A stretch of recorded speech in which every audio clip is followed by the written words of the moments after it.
หนึ่งมันมีแต่31 มื้อแล้วเนาะสุดๆกันเนาะ32ยันจะเพิ่นอยากบอกเลขคุณทรงเลขมาเขาอีกได้ฮะ32ครับได้เฮงนำ32กับ2-3เทื่อถึงเลขตอนนั้นก็ถึงเลขงูนี่แหละ32เอาลองเบิ่งเด้อพี่น้องเด้อหลายกว่าปกติคนอื่นอยากให้น้องเพิ่นไปกวดอยู่เขาว่าสิไปกวดเยอะมื้อนี้มันจะไปซุ่มหา2เดือนเบิ่งเนี่ยเมื่อต้มอันนี้เลยสิอันนี้บ่น้ำยังอันนี้แต่บ่ฮู้มาสิเช้าเลยว่าเอาเบิ่งซะปกติเป็นใดก็ผู้หญิงค่ะว่าเขาเป็นเท่าที่ฮู้ได้ผู้หญิงเขาจะเป็นเดือน1นะบ่เกิน2เทื่อโดยเพราะว่าเซาเบลกะโดนๆเทื่อในเดือน1มันจะเป็นอยู่2เทื่อโดนๆเทื่อปกติคนเราจะเป็นเดือน1ต่อเทื่อ1ฮอร์โมนเฮามันอันนั้นบ่แบบใดวะโดยฮอร์โมนบางคนบ่คือเขาไปถามแพทย์แล้วคืนนี้ก็เจ้าไปกวดรถแต่ว่าอย่าปล่อยมันเถิงก็เจ้าว่าฉันว่ามันเป็นแล้วอื่นก็เจ้าว่าไปน้องมาเบิ่งนั่นนี่ก่อนใช่ได้จะคานแล้ววันนี้เนาะคานที่2เรียบร้อยเนาะแสดงว่าเรือเซย2คานเนาะผสมจักสอบก็บ่สร้างตัวนี้2หรอ2สอบสอบครึ่งครับ2สอบครึ่ง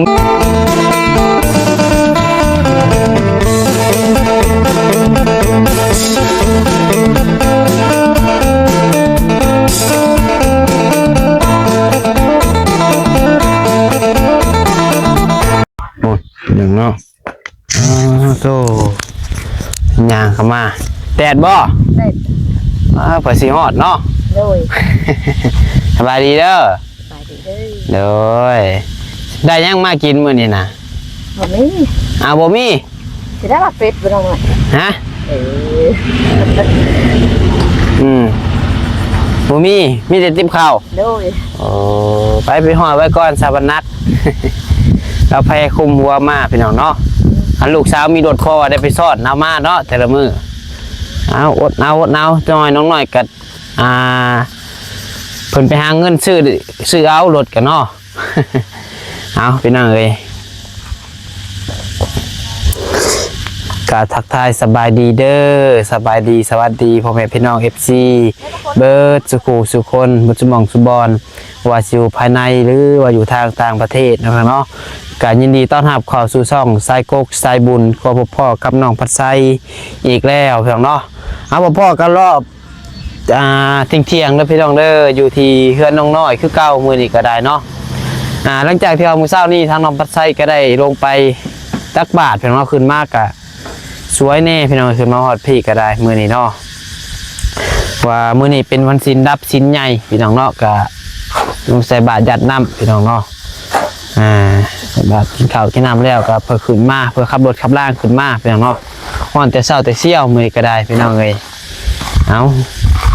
โอ้ทางบ่อสร้างเพิ่นก็กำลังเริ่มเทคานพี่น้องเนาะยังเหลือ4คานสุดท้ายแล้วพี่น้องเนาะแล้วนี่ก็คือสิปิดงานหับเงินพี่น้องเนาะทางบ่อสร้างก็ได้เนี่ยเดี๋ยวจะพาพี่น้องมาเบิ่งมาส้มนับกันพี่น้องเนาะไปพี่น้องเลยทางยังตัดคลิปทางทมอย่างน้องมันแดดสบายดีเด้อนางเด้อสบายดีซาเบลเลยนับกันคือเก่าเขียนติ๊บข่าวไว้บ่นะเขียนไว้เห็นยังยำมันแห้งยำมันแห้งอย่าให้มันห้อนตลอดเดี๋ยวมาเบิ่งทางนี้ก่อนพี่น้องเอ้ยมาเท่าเงินสั่นหน่อยมาเลยโอ้คือว่าคานอ้อมนี่เทอ้อมหมดแล้วนะพี่น้องเนาะยังก็แต่คานลอยปัดนี้พี่น้องเลยคานลอยสี่คานว่าสันซะเนาะแล้วตัวนี้ก็คือว่าปิดจ็อบสำเร็จพี่น้องเนาะปิดจ็อบหับเงินแล้วนี่ก็ได้ได้ครับสวัสดีพ่อช่างนี่เนาะเอาบล็อกมาห้องเอาแล้วก็เอาแป้นวาดทางหนุ่มคุณเกิดดินสิพอยังบ่แล้วมันแน่ว่าถ่าคุณดินขึ้นนี่ครับที่เนี่ยมัดดินกับบุ้มีแน่เลยป่ะครับ แบบนี้เอา เอา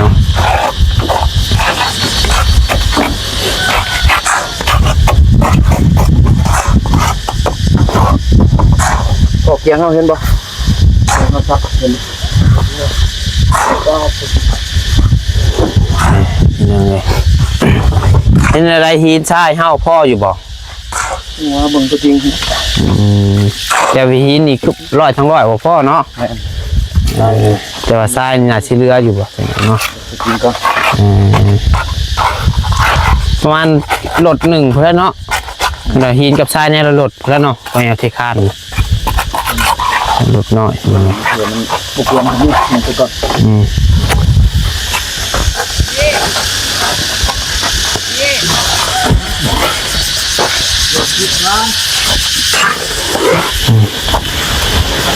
เป็นเห็ดแบบนี้พี่น้องเนาะไม่แป้นห้องข้างลุ่มพี่น้องเลยแป้นห้องข้างลุ่มแล้วเอาบล็อกห้องอีกพี่น้องเนาะฮะ ว่าลายเป็นแป้นมันพ่อเลยก็เอาเป็นห้องเอา ใส่สูตรนี่เอาติ ถ้ามันสูงเลยก็เอาไม้ค้ำยันขึ้นบล็อกใส่ก็ได้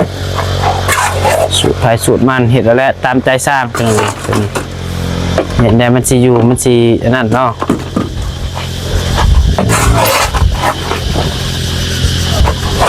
เดินคานร้อยพี่น้องเนาะน้องๆสบายดีแล้วตู้เด้อสบายดีนอนนี่บ่คืนนี่กะ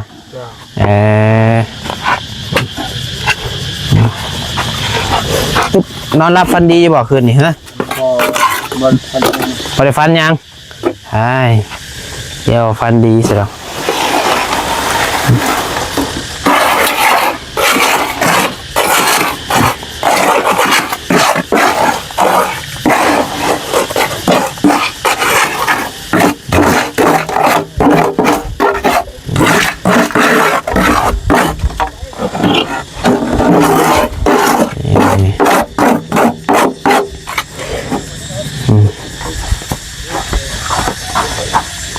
สองคนก็ดีแบบนี้แหละเป็นยังไงเนาะ ปันเท้าเมื่อคืนนี่พอดานอนฟันอันนั้นเป็นยังไงฟันว่าซ่องแดงว่ะซ่องมันเป็นคือบาร์บี้นะเป็นยังไงฟันว่าเอ้าว่ะจนตกใจอยู่ซื่อว่าถ่ายไปว่าเมื่อคืนนี่พันเราไปถ่ายอันน้องน้อยบอกเลยน้องน้อยอันมีเสียงเพลงคือกันบอกพี่น้องเนาะก็ถ่ายไปนี่แหละบนน้องน้อยเขาต้องใช้ผ้าอะไรวะแต่ช่องแดงว่ะบอ21กับ32นี่แหละเบิ่งเงินเพิ่นเขียนอันใส่ในอันนั้นนะพี่น้องที่ว่าเพิ่นบอกฮะ32เอาแล้วว่ะ แล้วเล็กงูแล้ว เพิ่นเพิ่นมันบอกเลขบ่ว่าจนสะดุ้งตื่นขึ้นมาว่าหัวมือเสร็จว่ะตกใจตายรถกูไปหาเงินแนวใดเด้คืออันน่ะพี่น้องเนาะคันบ่เฮ็ด YouTube นี่คือน้องปัดไส้กันแล้วพี่น้องเนาะจักสิไปเฮ็ดหยังมีแต่สิได้ขายเครื่องน้ำเมซอยเมหาแหละพี่น้องเอ้ยอันนั้นช่องถึกแบรนด์อีกอันยังแต่ช่องน้อยซาเบลว่ะเซตโลดว่ะแล้วพอดาความฝันโอ้ยตื่นมาใครแน่ว่ะมีแห้งยาวเลยพี่น้องเนาะคะแนนมาถึกแบรนด์อีดีนี่นักเติบน้องปัดไส้กันพี่น้องเนาะเรารุ่นเบิ่ง เดือน นี่ทีแรกบอกว่าใช่เดือน1พุ่นน่ะว่าซั่นโอ้ว่ะ มาแห้งเติมเนาะ โอ้เอาเดือนทีแรกว่าเดือน1มี32มื้อบ่ว่ะถามจักมาถามไผเลย32ก็นะดึกแล้วเดือน1มันมีแต่31มื้อแล้วเนาะสุดๆกันเนาะเดือน32ยันจะเพิ่นอยากบอกเลขคุณทรงเลขมาเขาอีกได้ฮะ32ครับได้เฮงนำ32กับ2-3เทื่อถึงเลขตอนนั้นก็ถึงเลขงูนี่แหละ32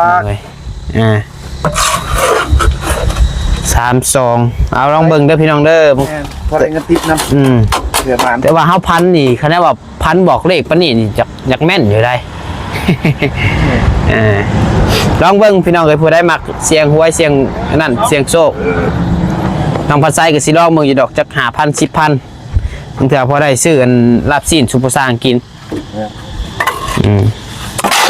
บรินลายพี่น้องนอกจากว่าพันอีลีรอสิซื้ออะไร นะบ้านบ่ได้เบิ่นน้ำมันไกลดอกขึ้นมาลิ้นน้ำพอช่างกะอยู่กันพอช่างนี่ละ จะแล้วบางเทื่อมีเวียกทางนี้ต่อเด้ซะ งาน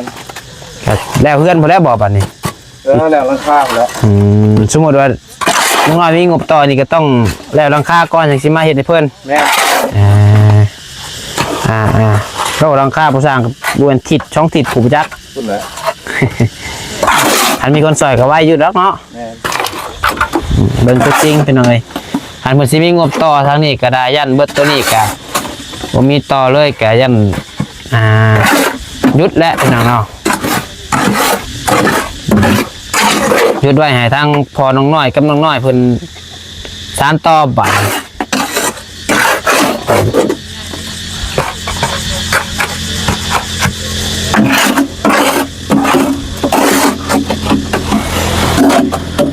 แล้ว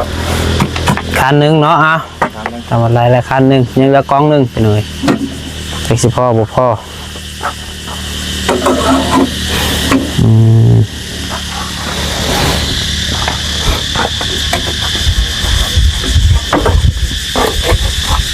หิวข้าวหิวน้ำแล้วบ่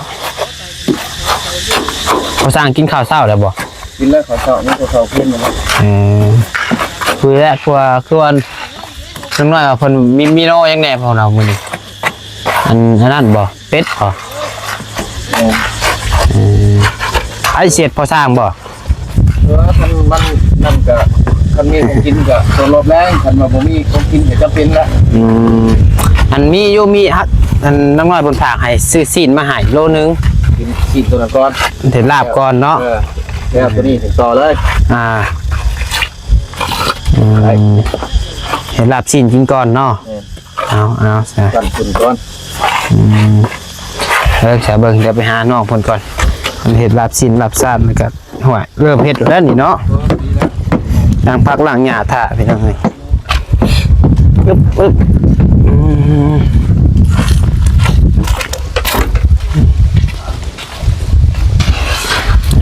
เล่มโทรศัพท์อยากเล่มเลยได้เลยเล่มโทร มัน ศั ส่ พ ง ท์ ออกได้อยู่บ่เลย ได้อยู่ยืนยันส่งออกแต่ว่า แล้วมันบ่ได้ใช่ไหมจ๊ะแม่มันโทรศัพท์ก็จะเต็ม โดยบางทีนี่ก็ล่างสิส่งออกนะขึ้นขอความมา ได้อยู่บ่ คุณใกล้จะเต็มแล้วนะ เวลาถ่ายคลิปยังไม่ลบเลยไปจากเบิ่งพี่น้องลบคลิปก่อน ยังบ่ได้ลบเลย ลบคลิปตัวเก่าออกพี่น้องใช้สูตรนี้ได้หน่อยนี้มัน หน่อยนี่เมมเท่าไรจื่อบ่ บ่จื้อ ร้อยสเปกบ่รู้ว่าตัวหันเนาะ แต่เฮาลบคลิปเก่าออก เลย ใช่สิพากันเฮ็ดอยู่เฮ็ดกินเลยบ่คือแนวใดนี่เฮ็ดแนวใดกินก่อน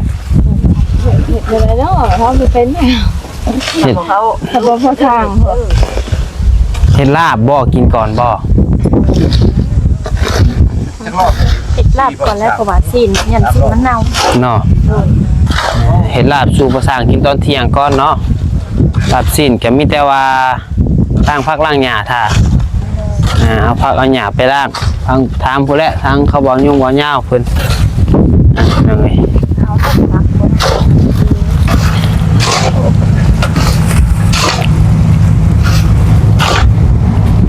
เด้นะคนละลัง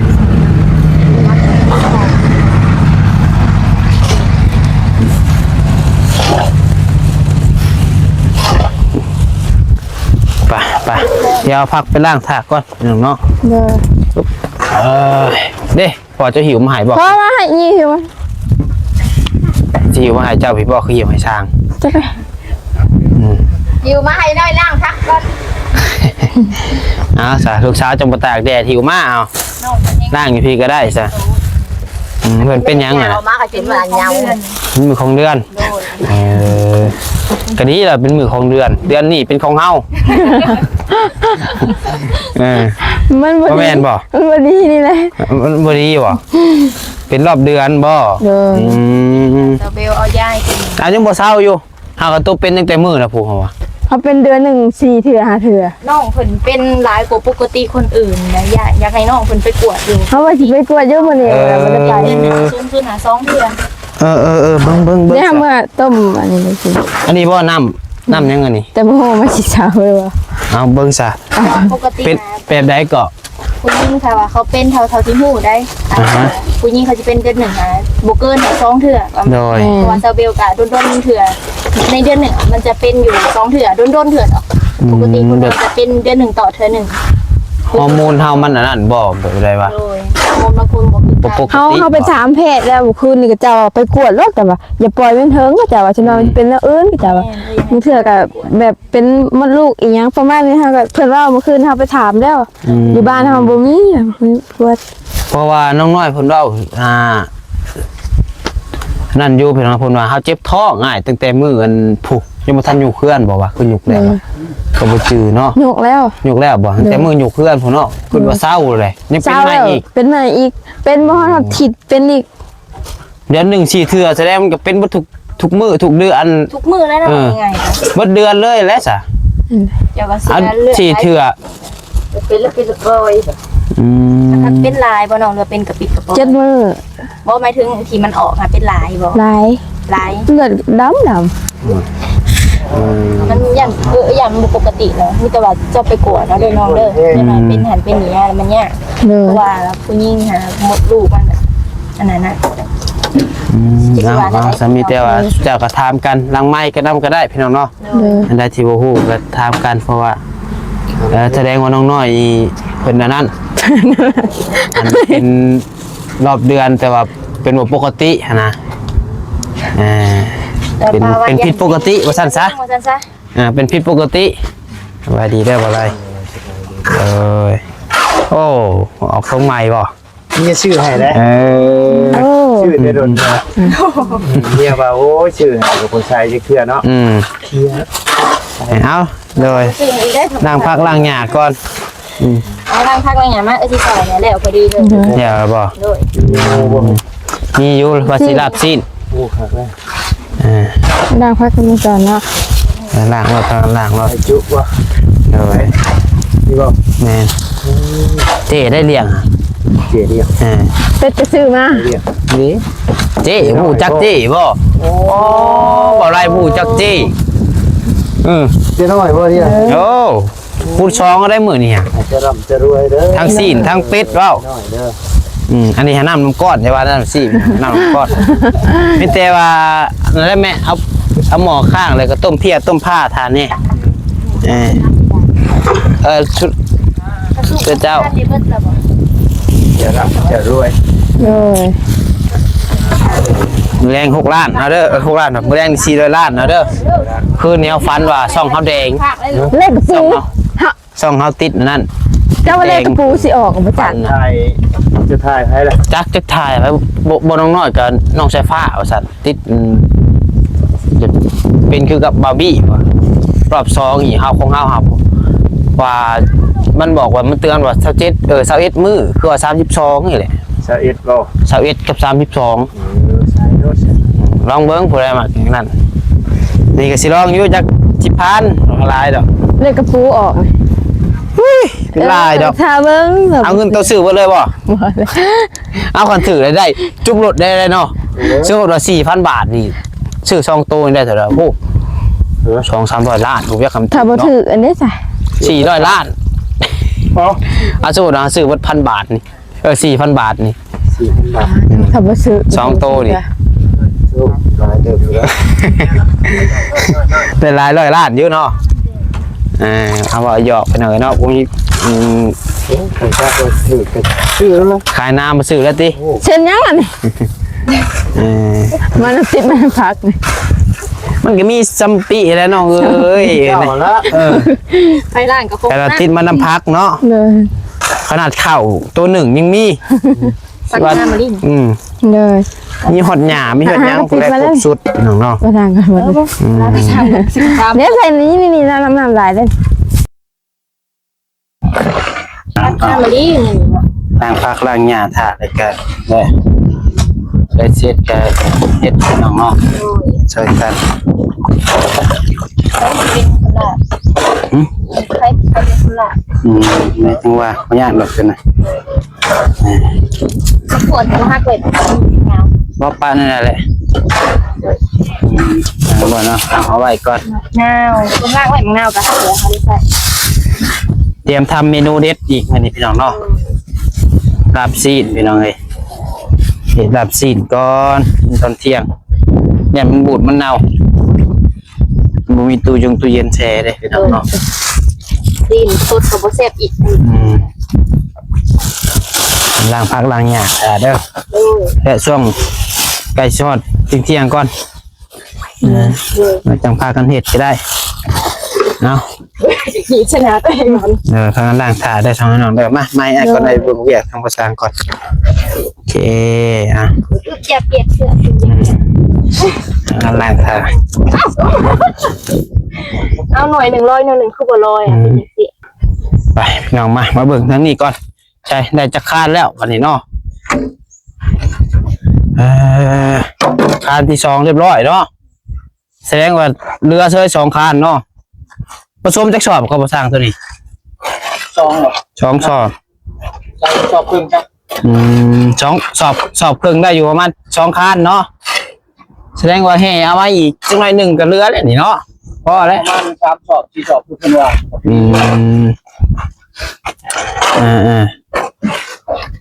โอ้พี่น้องเอ้ยนี่สิได้อีกอยู่ประมาณครึ่งคานเนาะอีกครึ่งคานพอแล้วพี่น้องเอ้ย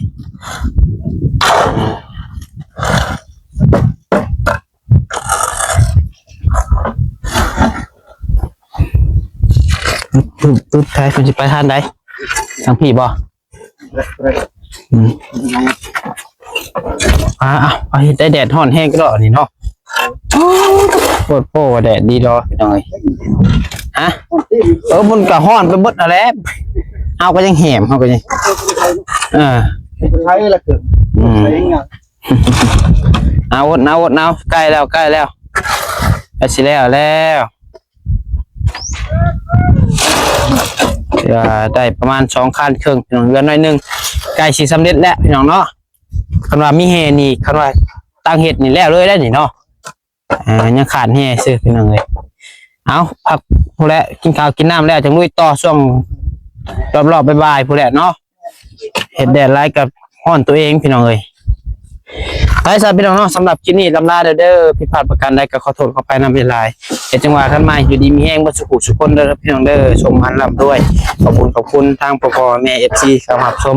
คลิปน้องบ่ไซแต่ต้นจนจบและเป็นกำลังใจมาโดยตลอดเนาะสำหรับคลิปนี้ลำลาแล้วสบายดีพี่น้องสบายดี